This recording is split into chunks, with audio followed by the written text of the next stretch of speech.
Hello YouTube, this is Morgan, Airspeed Prime here with my next Sword Art Online video.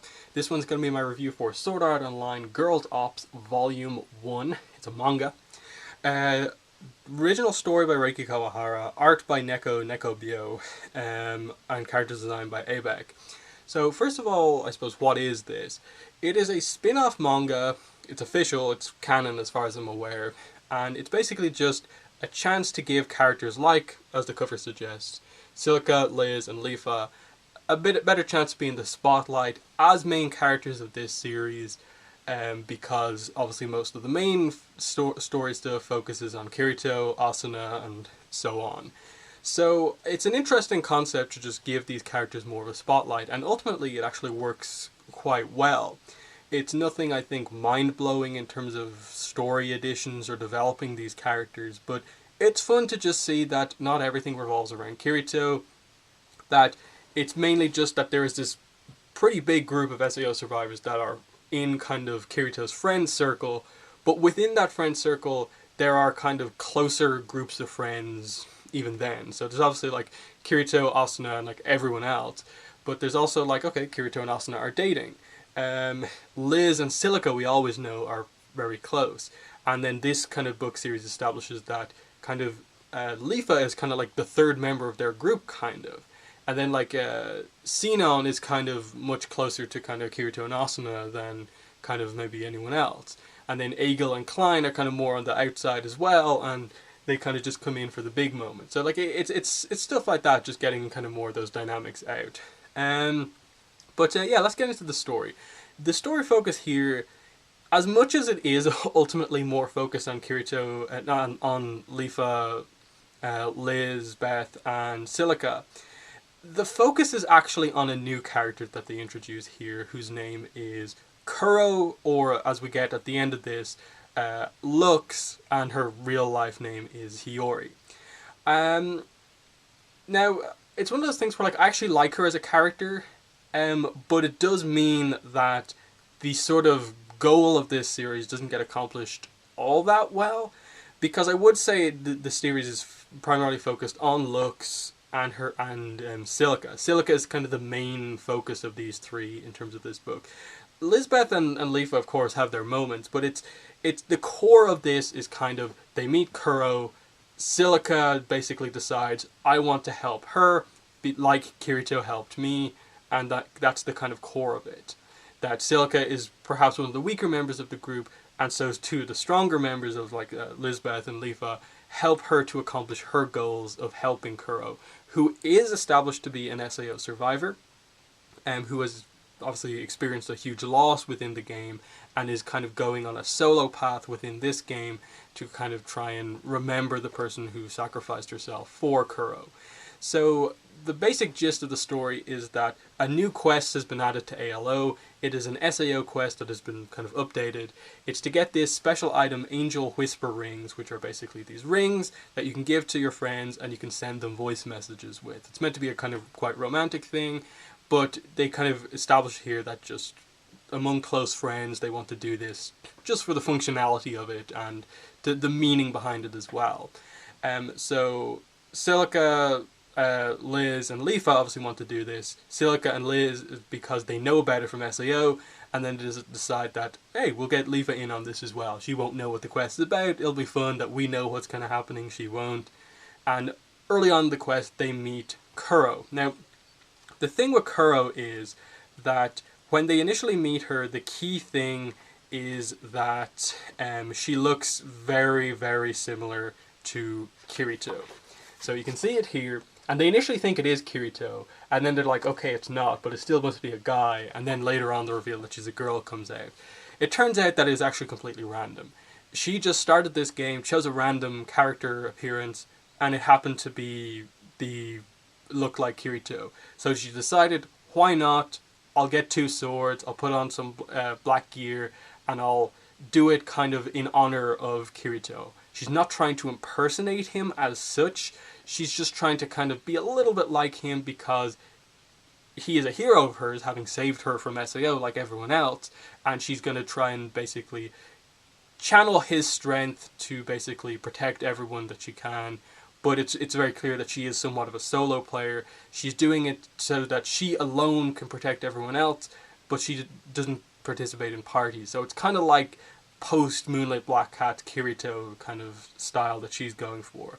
And as they progress here, like we get like pretty big reveals just with Kuro about the fact that, you know, after an initial battle, Kuro has to remind herself it's all just a game again. Dying here doesn't mean dying for real. So she has to kind of remind herself about those things, and so Silica kind of emotionally attaches onto this, and that it kind of reminds her of the moment when Kirito saved her.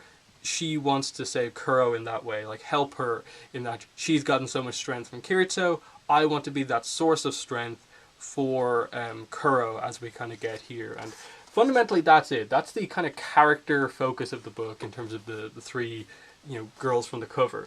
Silica just really, really wants to help this girl, and that's kind of about it. And basically what we get here is that the core of why Kuro is doing this same quest is that in SAO, she had a very close friendship with a girl named Rosa, Orossa. I'm not exactly sure if that's the correct pronunciation.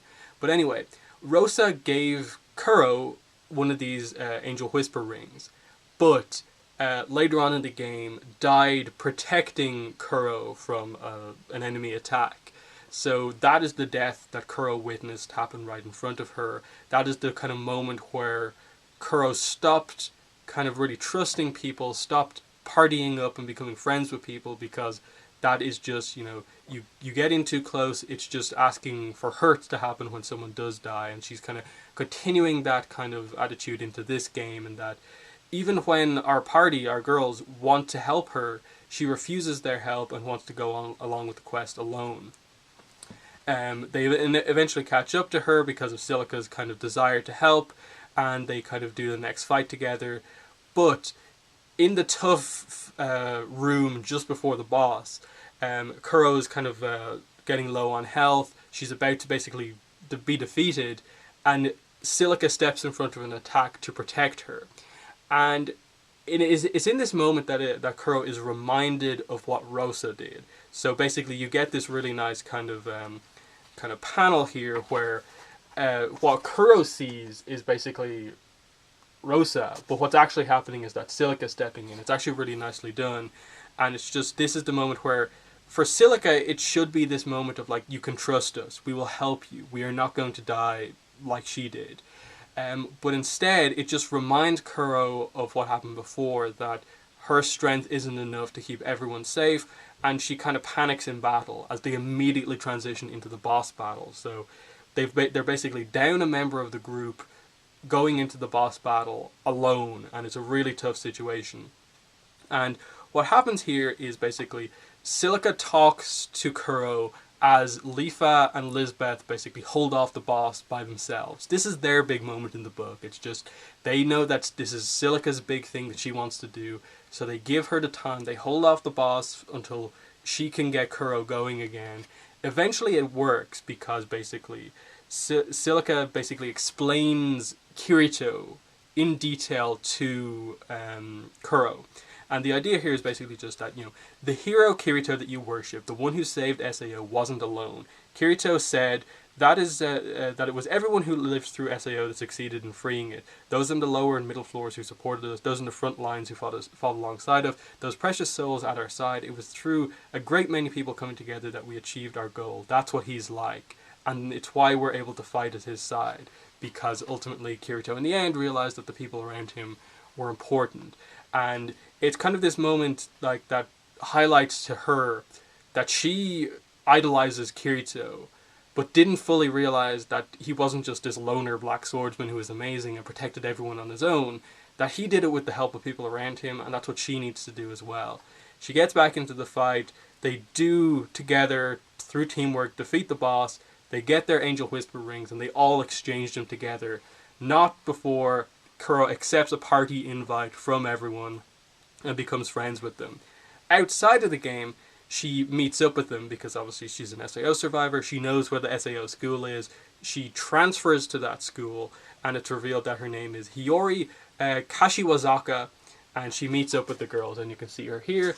That is Kuro there, who's actually Hiyori, and then she goes back into ALO and basically has her new avatar, which is her SAO avatar, transferred over.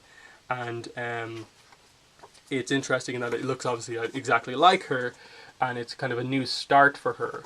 But we do get this really interesting panel there, which very clearly suggests Laughing Coffin. It looks like a kind of worn out Laughing Coffin tattoo.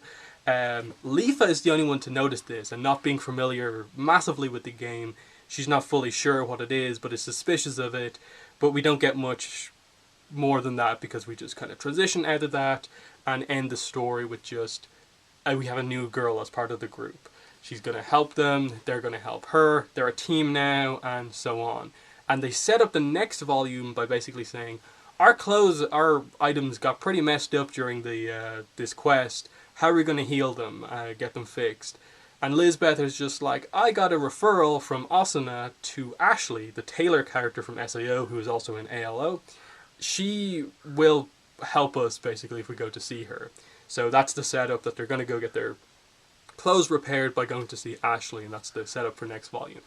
Overall, I liked it. As I said, the plot wasn't amazing. It kind of, only has a couple of kind of important key character moments and plot, but it's well done. A lot of time is devoted to that simplistic plot, and it comes across actually quite well, to the point where Kuro feels like a quite developed character by the end of this, that it makes sense what's going on. The big mystery setup of the potential Laughing Coffin thing at the end is really well done. And I think one of the biggest surprises for me, one of the things that kept me from buying these books earlier, was that I thought this was just going to be kind of like fan service central.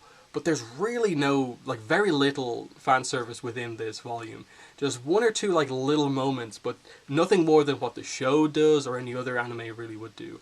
It's really not that bad in this first volume. It's very, very character focused.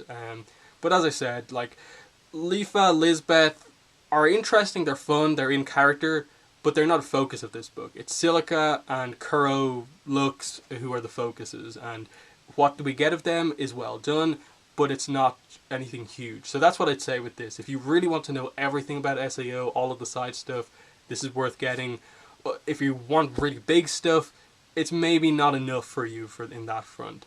But yeah, that's been the review for Volume 1. We'll get into Volume 2 in a couple of days, and that is a very different book than Part 1.